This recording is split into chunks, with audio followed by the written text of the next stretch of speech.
Hi, football fans. It's Cillian, the Irish Flying Canary here, with the very first episode of On the Road City. For those fans who've enjoyed the O'Grady away days, this is the new show that's going to replace that, where we give you an overview or an insight into our upcoming away venues, the towns and the stadiums themselves. But I'm delighted to be joined by a co-host this time and for the rest of the season, and it's our Driving Canary, Nick. You're very welcome to the show, Nick. Yeah, thanks, Cillian. Thanks for the warm welcome, and also really looking forward to sharing our joint experience of Norwich City away days in the 25-26 season. And if the first week and a bit's anything to go by, it seems like it's going to be a really exciting one as well. Absolutely. What are you looking forward to most from finding out from our guests on the various shows? I think for me, it's about finding out something different, right? I've been to these grounds year after year after year, but I pretty much do the same thing every time. So, we're talking here specifically about Blackburn and Ewood Park.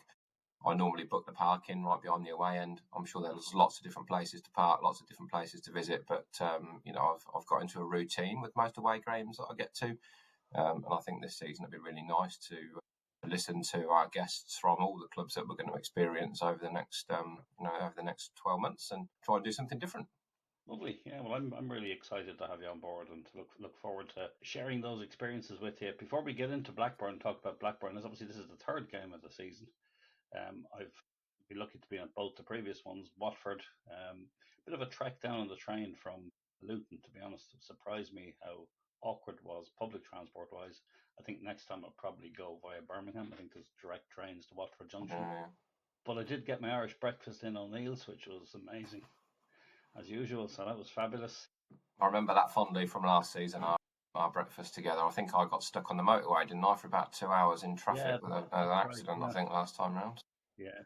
So I had my breakfast there. It was an early start for me, even though the match wasn't until the evening. Got to have a bit of time around Watford. Got to two of the away pubs. Met up with a good lot of Canaries. Bit of a mad queue for tickets getting into the stadium because a lot of people had to get reprints and stuff. But we got in there.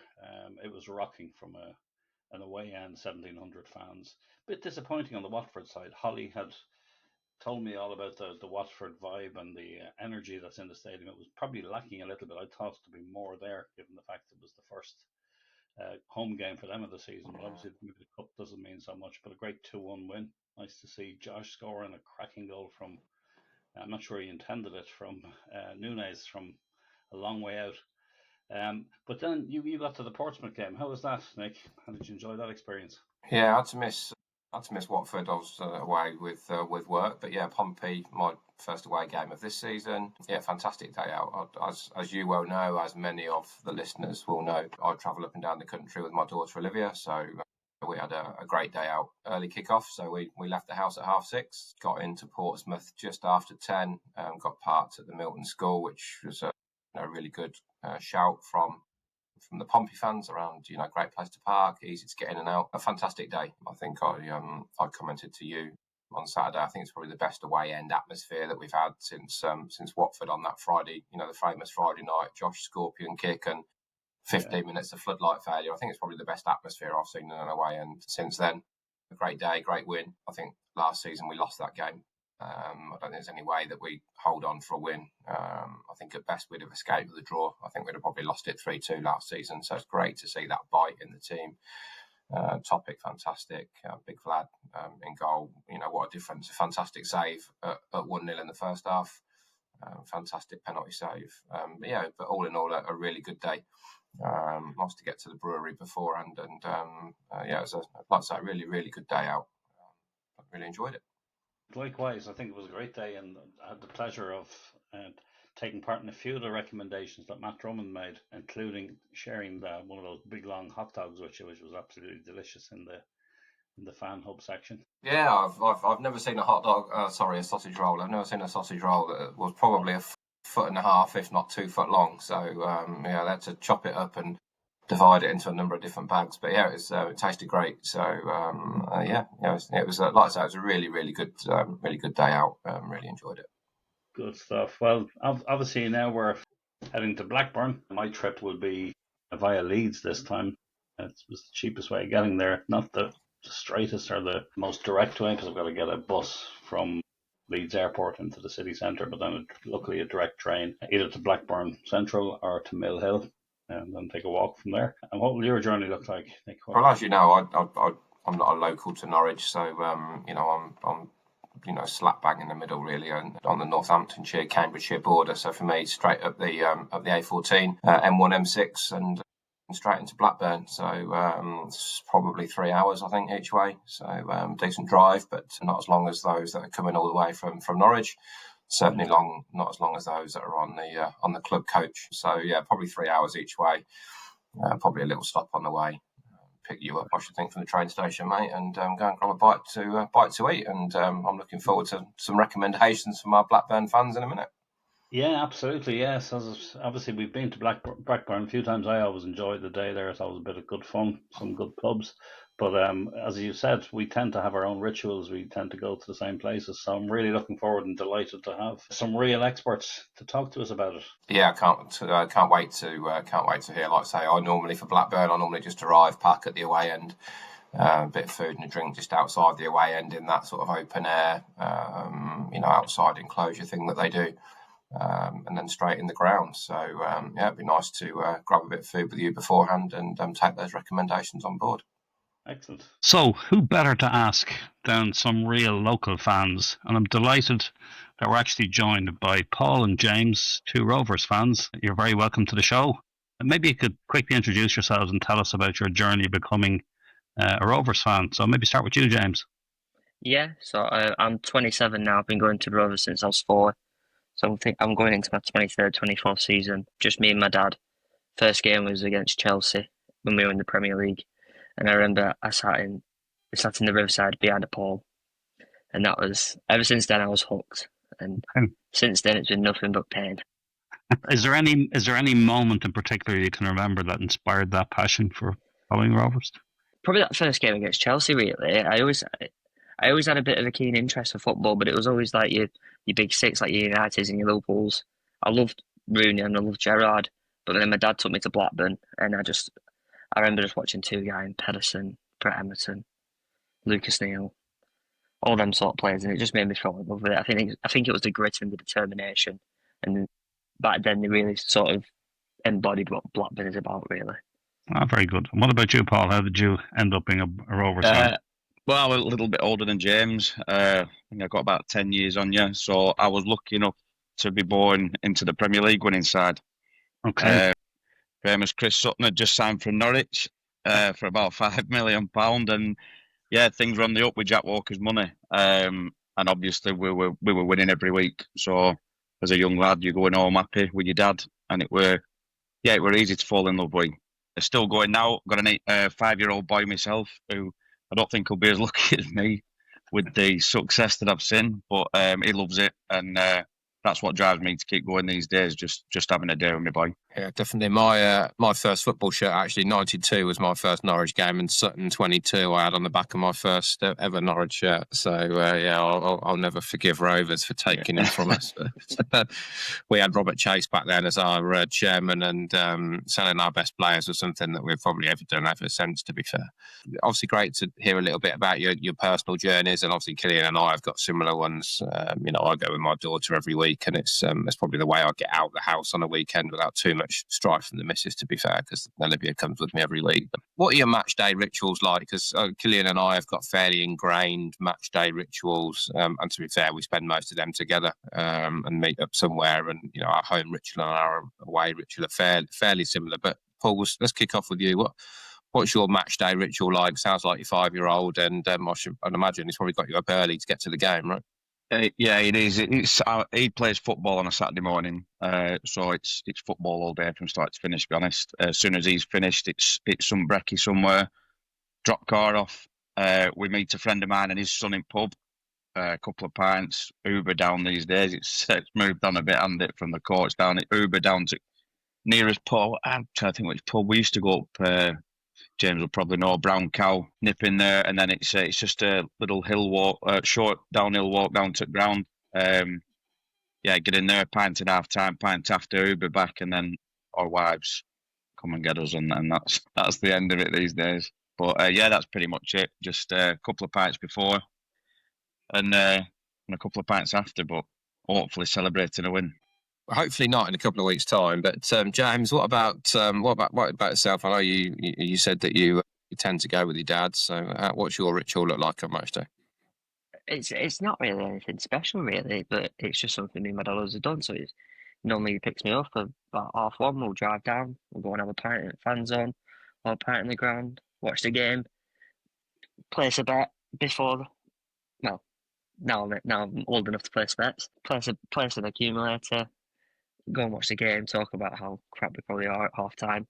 Watch the second half and go home. That's how it goes, really. But that's how it's always been. I wouldn't really want anything to change from it, to be honest. Nice, So- yeah, great to hear. So being based in Ireland, I obviously fly to matches and end up usually flying and getting train. So for people coming by train, what's the best way to get to Ewood Park? And maybe Paul, you like? Yeah, train-wise, I think it goes right straight into Blackburn Centre, or you could get off at Millhill. Yeah. As soon as you get off at Millhill, it's a short walk to the ground, 10 minutes, plenty of signposts, and the friendly northern faces, I'm sure, will direct you in the right direction as well. So, yeah, you could either get off in town and head into town centres. Not as many boozers as there used to be these days. Yeah. But, we've got your typical Wetherspoons, but if you get off at Millhill, yeah, it's a short walk to ground. I'd advise you to head straight towards the Darwin end. I mean, James will know you've got the Fairnurse pub, which is a stone's throw from the ground, which is pretty much exclusive to away fans on the day. Great big pub, big beer garden, and like I said, just straight across road from ground. But I'd head for Fairnurse if you wanted a pint before the game and after. Lovely. And James, I know you said there that you come in the car with your dad. Obviously, I drive with Olivia to most games, so I've always pre-booked my parking right at the back of the away end. To be fair, but what about fans that are coming in by car that perhaps don't want to get stuck in that gridlock that is a football car park coming out after a game? What are your sort of hints and tips for the best places to park for people? The good thing about Ewood is there's always residential areas really close by. So me and my dad park near the Havelock in Mill Hill. And it's about a 10-minute walk. But if you wanted to go more towards the away side, where the Fairnurse is, there's a roundabout, and if you turn right, you go Jack Walk away, and that's just a big residential area with loads of places to park. So I would recommend they're probably the two best places to park. But you go up Lizzie Branch Road, there's little side streets that you can park on. But that hill after a game is a killer. Especially if you've lost. Yeah, Yeah. especially if you've lost. You've already mentioned the Fairnurse, and I was there last year, and some good fun. I was there before and after the game. Are there other pubs that you'd recommend for away fans, and then what are the big home fan pubs that Blackburn fans should go to? I mean, locally, there's Darwin. You could go into Darwin Town Centre if you wanted to. There's plenty of pubs that'd have you. Like I said, Ewood's fallen away over the years. I mean, you know what's happened to a lot of pubs. I mean, maybe it's similar down, or around where you guys are. But we used to have loads of places to drink around. Ewood Arms, Aqueduct, and they've all just fallen by the wayside. So as away fans, really, it's close to the ground. I'd say the Fairnurse. Other than that, yeah, town centre probably, or maybe in Darwin. You could have a couple in Darwin and then have a walk down. It's not too far from Darwin, or get an Uber down. Is there a favourite pub, James, that you have in the centre or around the town? I'm a young bull, really. So my favourite is Wetherspoons. It's cheap and cheerful. But me and my dad sometimes pop into Havelock before the game. It's very, very rare if we do that. It's mainly just got to fans on at a pint, but yeah, my go-to is Wetherspoons mainly. Perfect. What about places to get food? Probably a subject closer to my heart. Somebody that's driving the beer rarely gets drunk when I'm on a football away day. Although Olivia starts driving soon, so maybe a pint before the game will be coming back on my radar. But where's the best place to get a bite to eat, Paul, for the away fans travelling? I know you mentioned the pub. Is there some good food there? Yeah. Actually, at the ground, I think there's quite a few. They're like little huts, aren't they, James? Or like, is there something called Killer Carbs? Which that's good. It's it gets a mention on Twitter quite a lot for a pizza, and every time I see it, I think I could have that now. But yeah, that's close. That's close by. I don't know. I'll be totally honest with you. Football's never been about eating on the day for me. It's always been about having next pint. Yeah, maybe a pie at half time or a push or a shirt, nick a few of Jackson's chips. But yeah, I'm normally all about the pie at Cruz Campo at half time. But you, James, do you eat anywhere in particular? Mainly at the ground again. Pie at the ground. Oh yeah, the little van. It's got the Killer Carbs. It's next to by the club shop. I've had a pizza from there. I would recommend it. But obviously you got the Furnace. It's cheap and cheerful. If you're in town, there's a Wetherspoons, a Turtle Bay. I think there's a fire pit now next to the Premier Inn. So you got a couple of places there, but mainly around the ground. I would recommend either Furnace or Killer Carbs, Little Hut. There always is McDonald's as well, but it depends what you want, really. And what about the atmosphere around the ground on match day? What's that like? And is there any chants in particular that we should be listening out for? It's I think Paul will agree. It's kind of dipped over the years. Yeah. I think the main reason is probably the owners and the way the club's kind of just fallen off a cliff. Essentially, James, as you can imagine, it's been flat recently. It's a very divided fan base at the minute as well. There's a lot of you've got half your positive and then half who have just had enough or what's happened over the last, I don't know how many years it is now. It's over a decade, I think. 15 now, I think. 15. Well, for some, it's demoralising. Some can still find the positives and get going. But yeah, at the minute, it feels very divided down here, and it's good. It's good when we're winning, like you can imagine, and it can be a bit toxic when we're not doing so well as well. It's a bit of a weird place at the minute. It has been for years, to be honest. Wouldn't be particularly intimidating then for away fans. No, I don't think you'd ever get that at Ewood. Maybe 15 years ago when the ground were a bit fuller, but on a night game. But no, not now. Certainly not now. So for the younger Norwich fans that are attending the game, where's the best chance for them to meet some of the players before kick-off? I'm sure some of the Norwich fans will be delighted to see Cantwell's got the armband currently. I'm sure there'll be some Norwich players that will be commenting about his use of social media quite a lot as well. But is there an opportunity to meet the players and perhaps the Norwich team bus on arrival, or do they just get shepherded straight in out the way? Home fans wise, it's the corner between Jack Walker and the Darwin end is where the home players enter, and they normally come about. I think it's about 2 hours before, about 1 o'clock. They come in, and I believe the away team bus just goes straight down like the Jack Walker stand essentially, and they go through the players' entrance. But there is opportunities. I mean, I've hovered around that bit sometimes when my dad's not come with me, and the players are always very friendly. They always stop for photos and autographs and quick chats. Super. Awesome. Just in terms, I mean, obviously everybody goes to the football to enjoy it, but obviously we want to get home safely. Is there anywhere or anything that people should avoid around Blackburn? Any places we shouldn't go? No.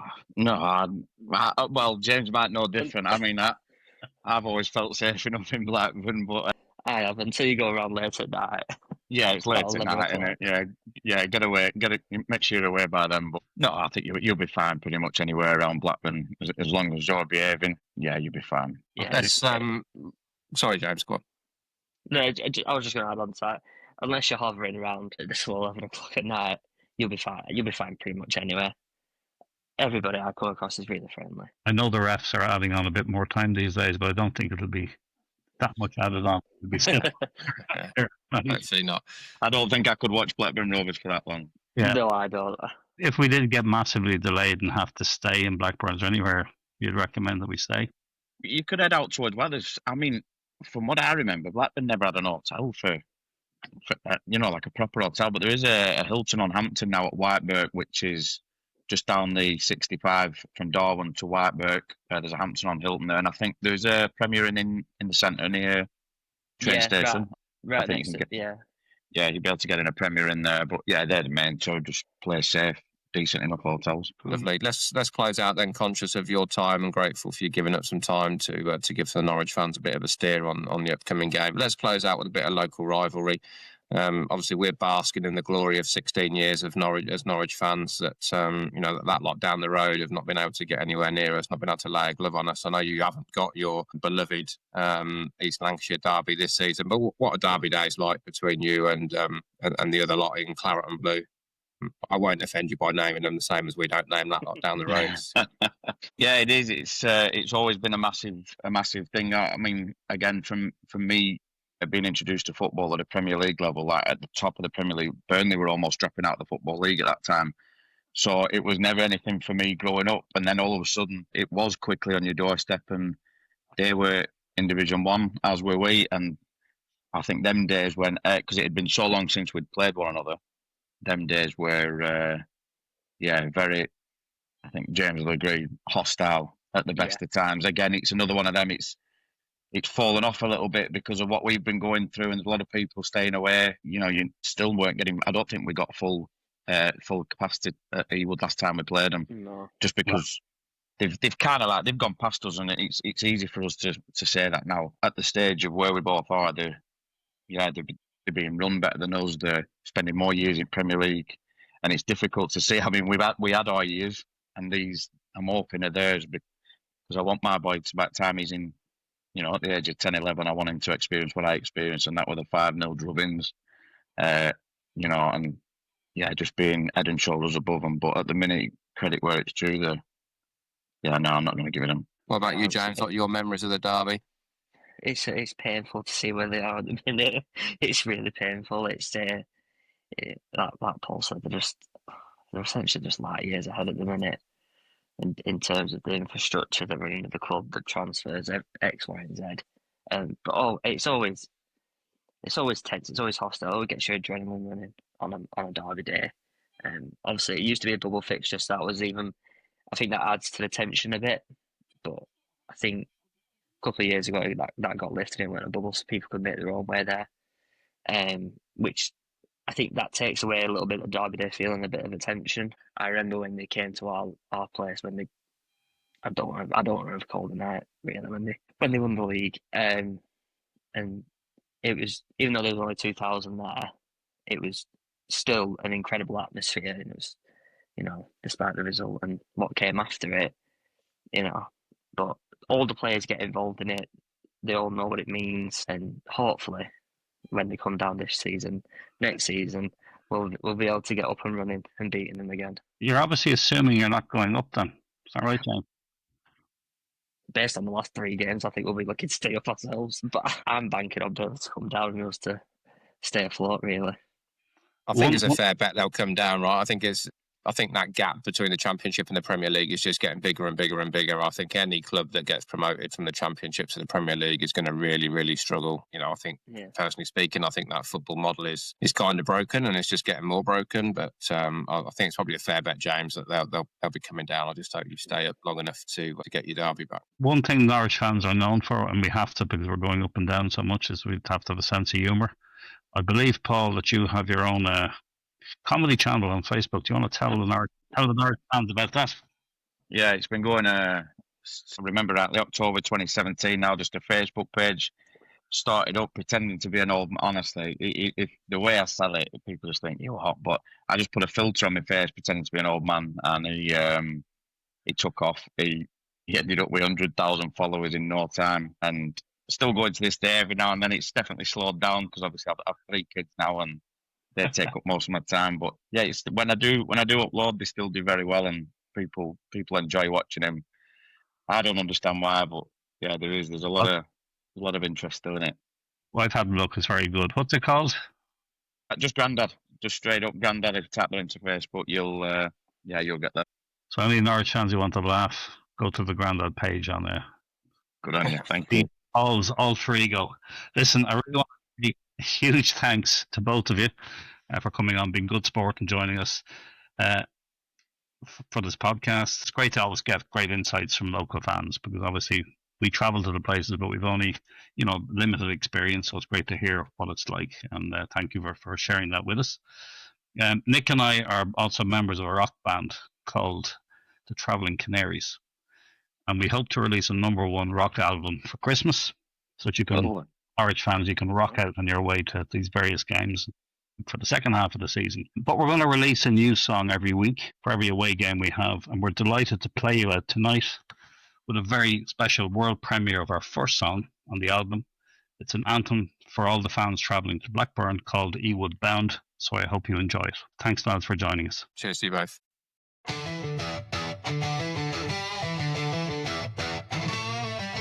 Cillian sings in the Dublin rain. Nick drives fast through the English pain.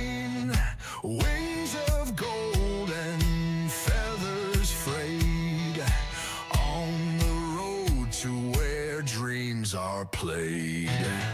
One's a songbird, one's a wheelman. Together they fly with a madman's plan. Ewood bound, through the mist, through the sound. Ewood bound, for the fight on holy ground.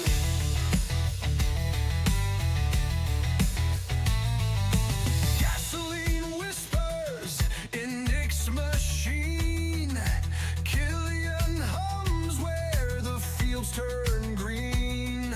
Aldwinkle to Dublin, a line they trace.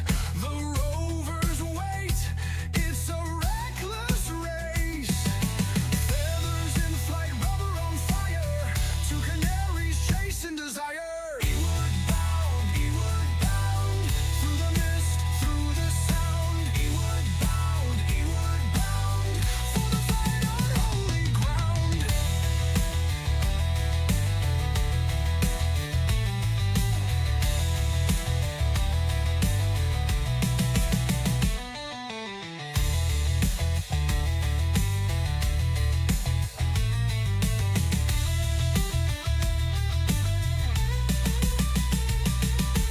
Cillian sings in the Dublin rain.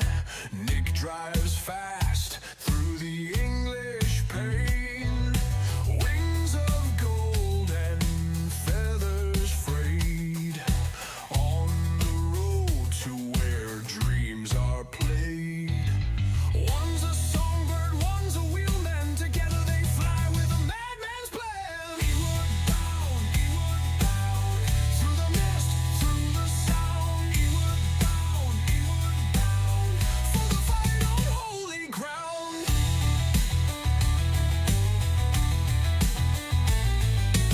Ewood bound, for the fight on holy ground.